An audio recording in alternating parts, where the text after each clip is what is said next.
Pessoal, mas assim, uma das manchetes que a Roberta destacou aqui foi a decisão do Brasil de apoiar o pedido da África do Sul para que Israel seja investigado nas cortes internacionais. Então isso é muito importante, eu vou trazer aqui a manchete, está nos principais jornais, é manchete do ICL, é manchete da Folha de São Paulo. Olha aí, governo Lula declara apoio à denúncia contra Israel por genocídio na Corte de Haia. Quer dizer, a denúncia na Corte de Haia, né? O genocídio é em Gaza. Mas a manchete é esta. O anúncio foi feito após reunião com o embaixador da Palestina no Brasil. A ação da África do Sul acusa Tel Aviv de crimes em Gaza. É interessante, vamos trazer um pouco dessa matéria, que o ICL também destaca, mas eu queria, aqui, ó, essa manchete do ICL. Brasil apoia a denúncia da África do Sul contra Israel, informa Itamaraty. Então você pode entrar aqui diretamente no ICL Notícias e acompanhar as informações, mas eu queria voltar para aquela matéria da Folha, porque a cobertura dos meios de comunicação tradicionais no Brasil realmente impressiona pela maneira como tentam dar uma forcinha para Israel, ou tentam manter o alinhamento do Brasil com uma posição que é quase que naturalizada. Nós temos que seguir Estados Unidos, Washington e Israel. É o que os jornais acreditam, e vão ouvir especialistas, entre aspas, que reforcem essa tese sempre. Nós temos aqui alguns destaques, né, trechos dessa matéria, que eu queria colocar aqui no telão para a gente dar uma olhada, a maneira como é tratado. Olha aqui. A declaração do Brasil, porque o governo brasileiro publicou uma nota, que nós vamos mostrar já já, a declaração do Brasil destoa da tradição diplomática brasileira de buscar equilíbrio entre partes em conflito e, assim, legitimidade para atuar como interlocutor. Isso aqui é a própria Folha que está afirmando, que a declaração do Brasil destoa da tradição brasileira diplomática de buscar equilíbrio. Bom, o Brasil não está deixando de ter equilíbrio nem de manifestar o apoio à existência de Israel e da Palestina. Nós vamos ver já já. Mas o destaque que a Folha traz é esse aqui. Depois houve um especialista, um cientista político. Eu queria ir para a segunda parte do texto, que também traz uma afirmação aqui, ó. Esse Leandro Consentino, que é o cientista político, afirma assim: é um perigo o posicionamento do Brasil, porque os países com os quais o Brasil hoje tem convivido mais de perto não são países que prezam, por exemplo, a democracia liberal, afirma o pesquisador. É como se dissesse assim: ou você está do lado de Israel e dos Estados Unidos, ou você está fora do script, você está fora da democracia liberal. Ora, quem é que estava fora da democracia liberal aqui no Brasil? Quem é que ameaçou dar golpe de Estado, ameaçando a democracia liberal? Quem é que agora está super alinhado com Israel e está ameaçando dar golpe, está ameaçando intervir, está ameaçando os poderes? É o Milei na Argentina. O fato do Brasil se posicionar contra o genocídio em Gaza não é perigo nenhum para a democracia no país. Não há nenhuma contradição. Isso aqui é uma construção ideológica na página do jornal. Então, o jornal embute, traz a manchete principal, a notícia, tá ok, né, que o Brasil declarou, de fato, apoio à investigação de Israel na Corte de Haia, proposta pela África do Sul. Isso é o fato, ok, isso é a manchete. Mas quando você vai ler a matéria, está cheio de pegadinha. É um perigo, cuidado, isso aí destoa da tradição brasileira. E quando você olha a segunda parte, se a gente puder voltar e ir adiante, aqui, ó, termina como o texto aqui? Claro, ouvindo a CONIB, Confederação Israelita do Brasil, que condenou a posição brasileira e disse que o governo brasileiro diverge da posição de equilíbrio e moderação da política externa do país. Ora, então quer dizer que a abertura da matéria, que era da Folha, era do jornalista que assina a matéria, é exatamente igual à posição da CONIB, que disse que a declaração brasileira destoa da tradição de equilíbrio. Destoa mesmo. Vamos ver a nota do governo brasileiro para ver se destoa. Vamos ver se o governo brasileiro disse assim: apoiamos o extermínio dos israelenses, apoiamos os atos terroristas do Hamas. Não tem nada disso. É uma nota absolutamente equilibrada, em que o Brasil relembra as suas ações em favor de que se cessem as hostilidades em Gaza. A nota é bastante ponderada, relembra como é que o Brasil tentou negociar no Conselho de Segurança da ONU, propôs resoluções para cessar fogo, que foram vetadas pelos Estados Unidos, E lá adiante, no final, o Brasil reafirma, o final da nota é que eu acho que é o mais importante, em que o Brasil reafirma a necessidade de 2 estados. Está mais para o final da nota, eu não sei se a gente tem o destaque aqui, mas o Brasil afirma com todas as letras: somos a favor da solução de 2 estados, o Estado israelense e o Estado palestino, desde que o Estado palestino tenha condições econômicas, tenha viabilidade política e econômica, porque o que se faz hoje é um faz de conta. Você estabelece assim, não, tem lá a Cisjordânia, os palestinos até administram a Cisjordânia e Gaza, mas tem tanta colônia judaica no meio do território palestino. O território é tão recortado, tão ameaçado, postos de controle que lembram o apartheid da África do Sul, que não dá para dizer que é um Estado palestino com viabilidade. Então a resolução da ONU, que previa a existência do Estado de Israel, previa também a existência de um Estado palestino, que na prática não existe. A posição brasileira é, tem que haver os 2 estados, e do jeito que vai, só tem um, só tem o Estado de Israel.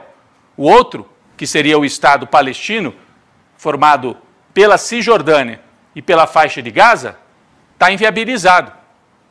E não está inviabilizado por causa do conflito armado de agora. Está inviabilizado porque Israel vem ocupando sistematicamente, estabelecendo colônias, principalmente aqui na Cisjordânia, e controles. A gente mostrou já várias vezes aqui no ICL, as pessoas que moram na Cisjordânia para ir trabalhar em Jerusalém, na parte onde é a maioria judaica, tem que passar por controles diários, humilhações, não há trânsito livre. É um regime realmente de apartheid. Então, até faz a gente perguntar, né? Eu acho que muita gente assim já parou. Por que a África do Sul é que está propondo essa resolução, né? Normalmente a gente ouve assim, é Inglaterra, Estados Unidos, China, Rússia. Nesse caso, é a África do Sul, um país importante que faz parte dos BRICS, propôs esta investigação, esse processo jurídico contra Israel na Corte de Haia por genocídio. Por que será, hein, que são os sul-africanos que estão adiante disso? Porque a África do Sul sofreu muito na mão do governo israelense. E não estou falando de agora, não. Na época do apartheid. Quando o Mandela estava preso na África do Sul, quem era o país que dava mais apoio militar para o regime racista da África do Sul? Israel. Israel tinha uma parceria militar, estratégica, política com a África do Sul, que na época era governada pela minoria branca, de colonizadores de origem holandesa, britânica, e que mantinham a população negra nos guetos, né? E havia uma série de regras, as pessoas só podia passar branco em alguns lugares nas calçadas, havia portas exclusivas para os brancos. Esse era o regime segregacionista contra o qual o Mandela lutou como líder. E sabe como é que o Mandela era chamado na época? De terrorista, um perigoso terrorista, que estava se insurgindo contra um regime segregacionista, racista, que mantinha boa parte da população à margem dos direitos básicos no dia a dia. Ah, você está dizendo isso com base no quê? Bom, com base na história, mas há estudos, inclusive acadêmicos, aqui no Brasil, sobre essa relação militar entre Israel e a África do Sul, na época do apartheid, não estou falando de agora. Então, o atual governo sul-africano, que é formado pelo Congresso Nacional Africano, que é o partido do Mandela, né, que conseguiu derrubar o apartheid, inclusive sem violência, sofreu muita violência, muitos militantes do CNA foram mortos. Eu estive na África do Sul, visitei o museu do apartheid em Joanesburgo, levei os meus filhos. Ontem até, ou anteontem, o Edu estava falando, falta um museu desse no Brasil? Falta. A África do Sul fez não sei se vocês tiveram a oportunidade de ir, mas eu fui na época da Copa do Mundo, em 2010, e logo depois é um museu fortíssimo, assim, com a memória do que foi o apartheid na África do Sul. E aí, tem estudos, eu queria trazer aqui, enquanto a gente tem imagens aqui, do massacre promovido por Israel em Gaza, é um estudo da Universidade Federal do Rio Grande do Sul, Cecília Maieron Pereira. É um estudo acadêmico, não tem assim, não é um estudo com proselitismo, falando Israel é isso, Israel é aquilo. Ela recupera, do ponto de vista acadêmico, a cooperação militar Israel e África do Sul durante o regime do apartheid.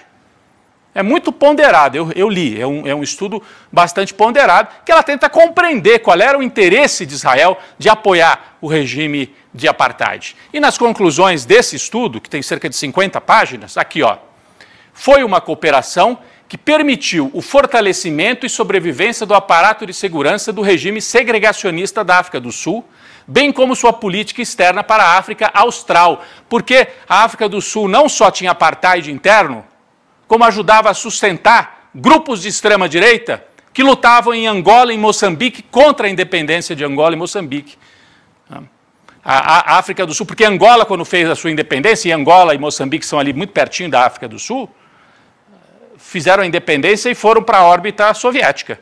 E aí Israel apoiava a África do Sul, que por sua vez apoiava guerrilhas de direita em Angola e em Moçambique. Do mesmo modo, esse apoio militar de Israel favoreceu a indústria de defesa israelense durante esse período. Eles eram fornecedores de armas para a África do Sul.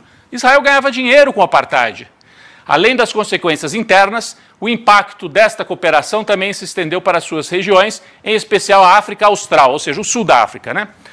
Envolvida com os processos de descolonização e guerras civis neste período. Quem quiser, está aí o estudo que recupera um pouco dessa história. Bom, então não dá para dizer que o Brasil está rompendo com o equilíbrio que foi a tradição da sua política externa. De fato, a política externa brasileira é equilibrada. Defende que haja dois Estados, o Estado de Israel e o Estado palestino, que foi inviabilizado, o Estado palestino, pelas ações israelenses, especialmente ao longo das últimas décadas. Vai falar em romper o equilíbrio? A gente pode até voltar para as imagens lá de Gaza para mostrar que o massacre continua. Quem é que rompeu o equilíbrio da política externa brasileira? É o Lula, que diz simplesmente o seguinte: precisa ser investigado o massacre, precisa ver se isso aqui não é um genocídio, é investigação, não é uma acusação já, uma condenação.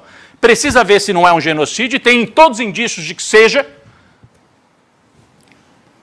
e reafirma que o Brasil defende a existência do Estado palestino e do Estado de Israel. Quem rompeu com o equilíbrio foi o governo anterior do Bolsonaro, que, por exemplo, propôs que o Brasil mudasse a embaixada para Jerusalém, numa clara provocação ao povo palestino. Lembram? O Bolsonaro afirmava que iria transferir a embaixada de Tel Aviv para Jerusalém, porque hoje a embaixada do Brasil é em Tel Aviv. Jerusalém, pelos tratados internacionais, tem que ser dividida. É uma cidade que uma parte vai ficar com a administração israelense e outra parte com a administração palestina. Você mandar a embaixada para Jerusalém é uma forma de dizer: acabou a brincadeira, Jerusalém inteira vai ficar para o Estado de Israel. Então, quem acabou com o equilíbrio foi o Bolsonaro com esse tipo de declaração. E com a parceria permanente.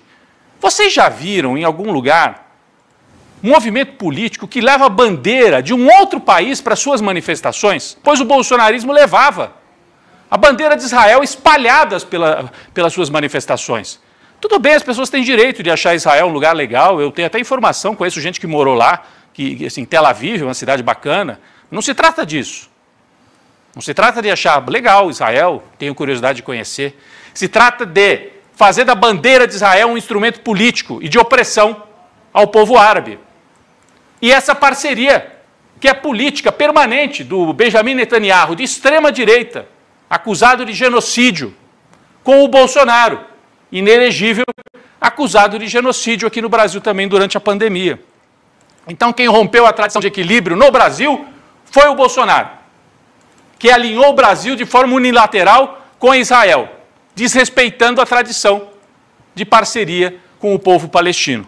Ele rompeu o equilíbrio. Inclusive, os filhos, toda hora, os filhos dele, iam para Israel, faziam reunião, a gente não entendia bem o que eles tanto vão fazer em Israel. Depois, agora já no governo Lula, no terceiro governo Lula, vem a informação de que a ABIN, Agência Brasileira de Inteligência, durante o governo Bolsonaro, investigou de maneira ilegal, na base da arapongagem, 30 mil pessoas. 30 mil pessoas. Isso foi uma afirmação do diretor da Polícia Federal. E usavam equipamentos israelenses. Inclusive nuvem, armazenava essas informações na nuvem onde? Em Israel. Então quem rompeu a tradição de equilíbrio da diplomacia brasileira e se alinhou com a extrema-direita israelense foram os bolsonaristas. O Brasil está voltando para a posição de equilíbrio. Dizer que Israel não pode massacrar os palestinos, isso é equilíbrio. Isso é a posição de equilíbrio. A posição de equilíbrio não é ficar covardemente dizendo, façam lá o que tiver que ser feito.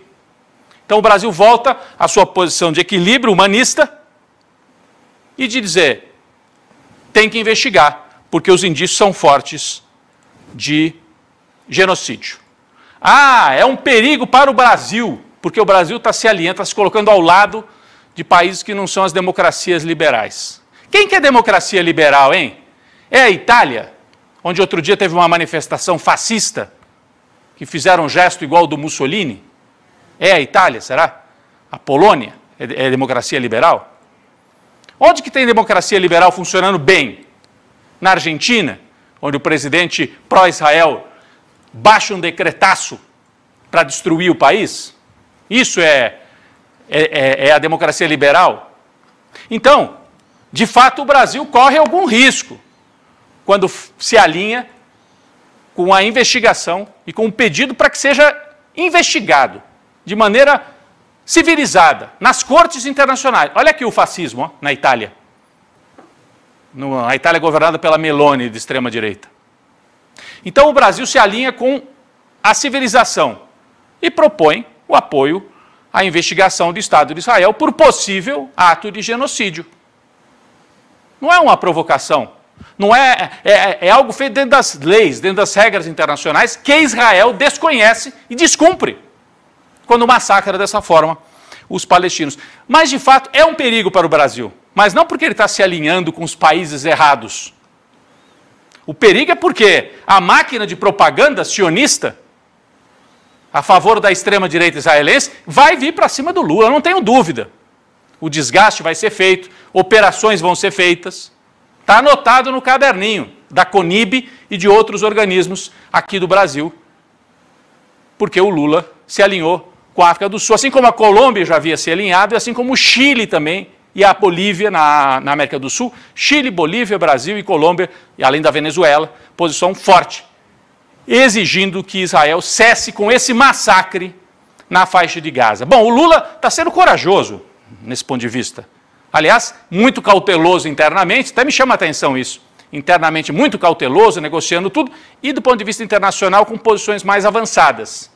Talvez pela leitura do cenário, rapidamente, para a gente concluir, o Brasil pode ser fustigado pelos Estados Unidos também por adotar uma posição dessa. O Brasil se desalinha dos Estados Unidos e se alinha mais com os BRICS, é verdade. Mas o Biden não tem interesse nenhum em romper com o Brasil nessa hora. O Lula está aproveitando essa janela de oportunidade. O Biden precisa do Lula. Porque a alternativa ao Lula no Brasil é o Bolsonaro, que é unha e carne com o sujeito que quer derrotar o Biden no final desse ano, que é o Trump. Então o Lula está aproveitando essa janela de oportunidade. Ele sabe que o Biden e os Estados Unidos não ficam contentes com a afirmação brasileira, mas ele avança até onde dá, no momento em que é possível avançar. Quando o Trump, seu Trump, eu vou até bater na madeira, não sei se a gente tem madeira aqui, mas... O pé da mesa ou o pé da cadeira. Se o Trump ganhar a eleição nos Estados Unidos, não tenho dúvida. No momento seguinte está formado um eixo, Trump, Netanyahu, bolsonarismo, que vai para cima do Lula sem parar. Como disse aqui outro dia o professor Vladimir Safatli, no dia seguinte da vitória do Trump, o Brasil vira um caldeirão e um inferno que vai ser fomentado pelo Trump e pelos setores de extrema-direita israelenses. O Lula tem essa leitura, ele sabe que hoje, não o povo israelense, mas o governo de Israel é inimigo do Brasil, porque é amigo desse aqui, ó. É uma parceria que está estabelecida já há muitos anos e consolidada. É o eixo do mal. Bolsonaro, Trump, Netanyahu. Esse eixo tem que ser derrotado. E ele pode ser derrotado politicamente aqui no Brasil, eu espero que politicamente nos Estados Unidos, e internacionalmente com esse processo que a África do Sul propôs e o Brasil apoiou na Corte de Haia para julgar Israel, o Estado, por genocídio nos atos e no massacre de Gaza. É isso.